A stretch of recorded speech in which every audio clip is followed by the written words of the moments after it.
The latest. Thank you for your love and support. I appreciate you all. While the world watches the front lines, the real war is happening in the U.S. Senate. They are calling it a quote military humiliation. U.S. senators are literally shouting in the halls of Congress because cheap Iranian drones costing less than a used car are destroying the U.S. military budget and putting American soldiers in the crosshairs. Senator Alisa Slotkin just blasted Army generals and President Trump in a face-off you won't believe. Is the world's most powerful military losing the drone mass war? Here is the drama. In a heated Senate hearing, lawmakers didn't hold back. Senator Slotkin and others are furious. Why? Because Iran is flooding the sky with mock drones.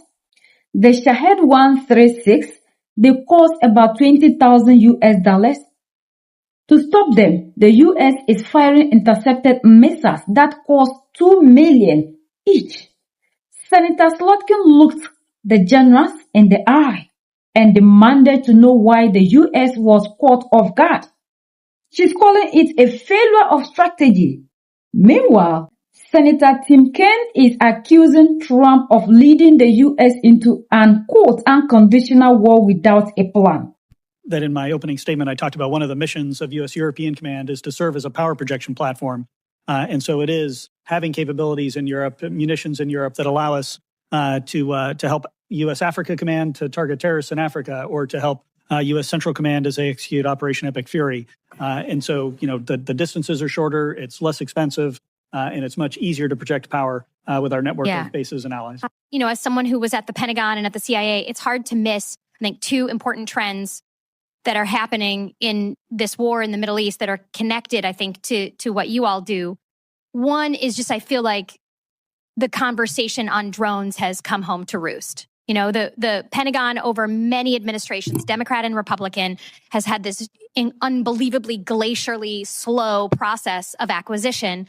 And so even though we know that the drones we build are big and expensive and take 2 years to build and they're $30 million and you can buy them off Amazon, we just haven't been able to get them into the doctrine, into the force in a serious way. And now I feel like, unfortunately, we're paying the price for that. This is a different chapter in American warfare with the Shahed drones from Iran killing American forces, hitting U.S. embassies, hitting civilian targets, and I think 11 other countries, evading our air defenses, which are set up for much bigger projectiles. And then we've had, I think, according to press reports, 11 MQ-9s downed in the course of 2 weeks. The Iranians are figuring out how to bleed us with money and with time, to the point where we now have Ukrainian advisors coming from Ukraine to train us, right? Because they're the experts. And it's not for either of you two to respond to, but I just feel like, we need to understand that warfare has fundamentally changed. And if Iran is able to hold us at bay and continue that power projection, we keep hearing that the reason why, or one of the reasons why we went to this war is because of Iran's power projection. They're now holding the Persian Gulf at bay. We can't move ships through it.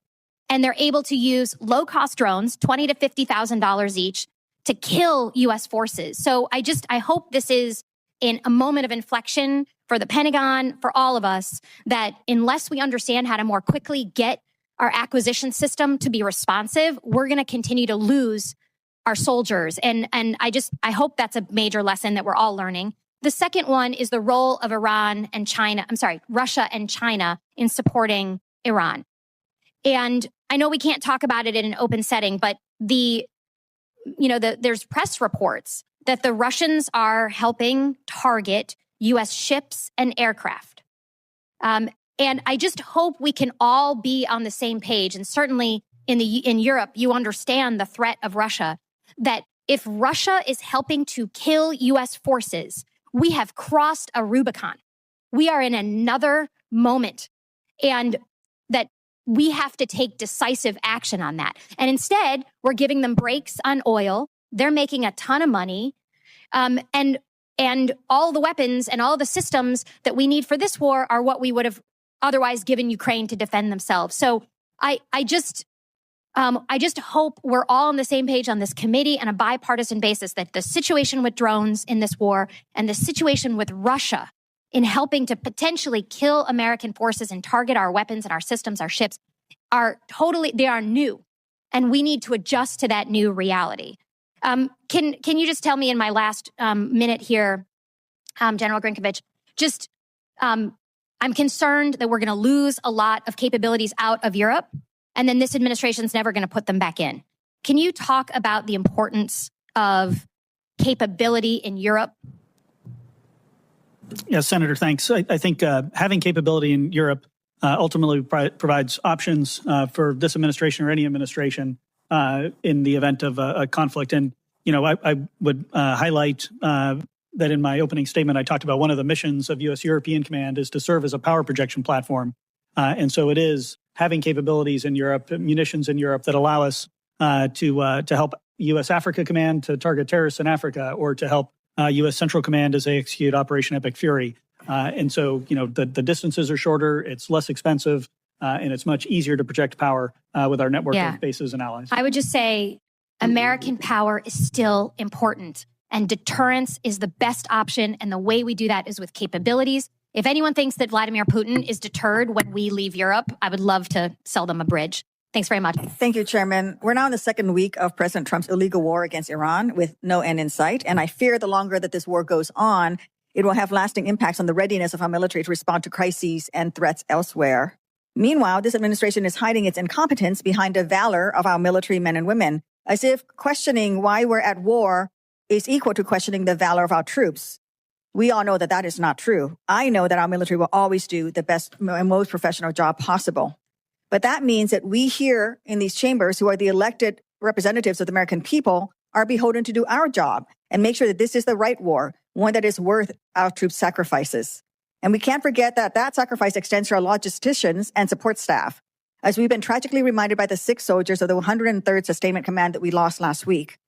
Any time that we conduct significant military action, especially on this scale, we must understand the demands that it puts on our military.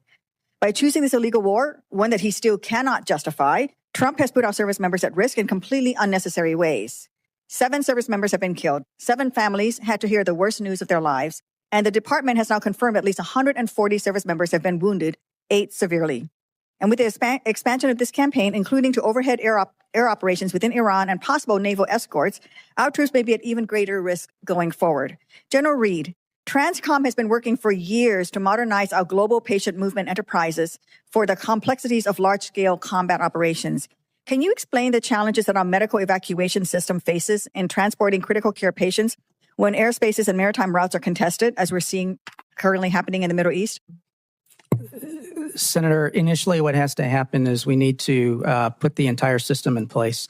That requires us to forward stage teams, not just the teams that will provide the care, but the teams who actually provide the scheduling, and the teams who have the initial communications with higher level facilities along the route.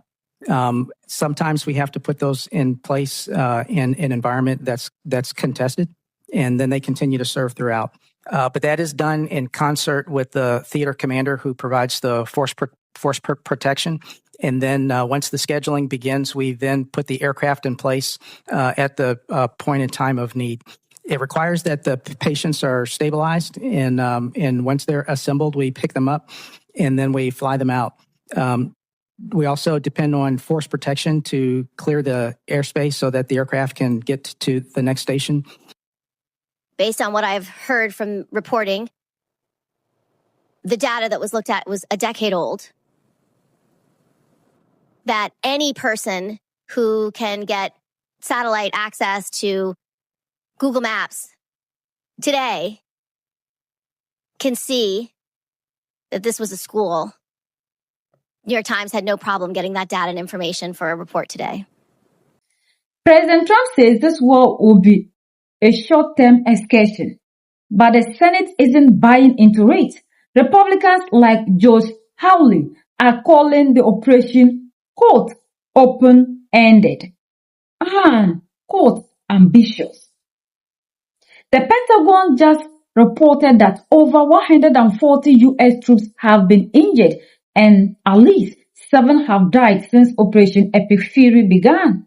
The Senate just not only rejected a war powers resolution to stop Trump, but the anger is boiling over. Senators are asking, if we can't stop 20,000 drones without spending billions, how do we win this?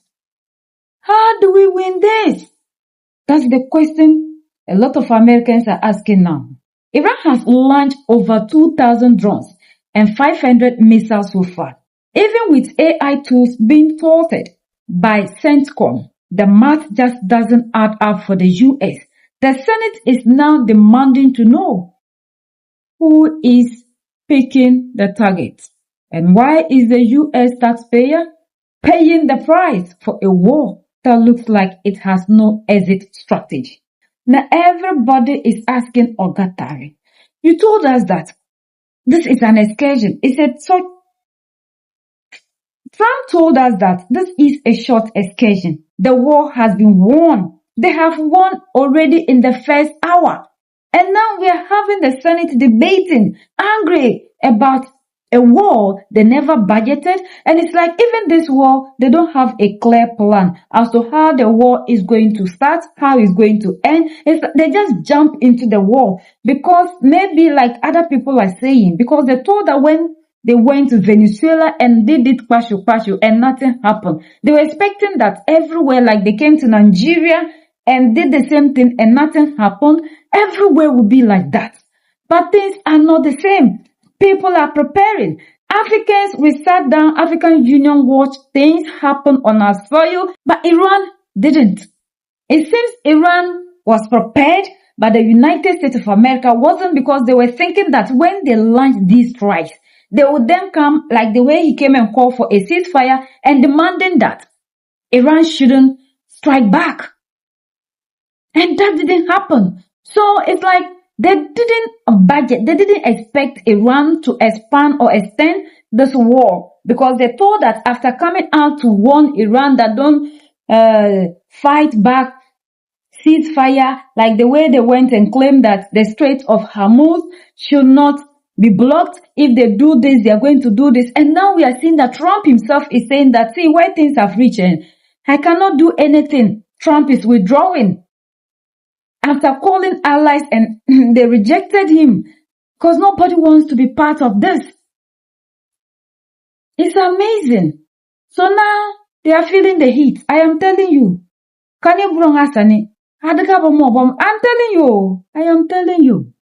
What an amazing day in the United States of America. Nobody saw this coming. Nobody thought we'll live to see this. Because we believe so much in these people. And that is why Africans, we are not building ourselves. Because we are so scared that we cannot build ourselves to one point, or we can't meet their level. But you just have to start from one point and get to another. We need to start defending and building ourselves. Looking at all that is happening, we should understand that there is nobody that can come to your aid if you, the African, isn't ready to build yourself. We are the only ones that can set ourselves free. United we stand, divided we fall, and united we keep standing forever and ever. The greatest enemy of the African is mental slavery. So let's decolonize ourselves from mental slavery. Let's keep sharing to educate our brothers and sisters. Together we'll make Africa great for ourselves and the next generations that are going to come. So that's the latest around the world and in the United States of America.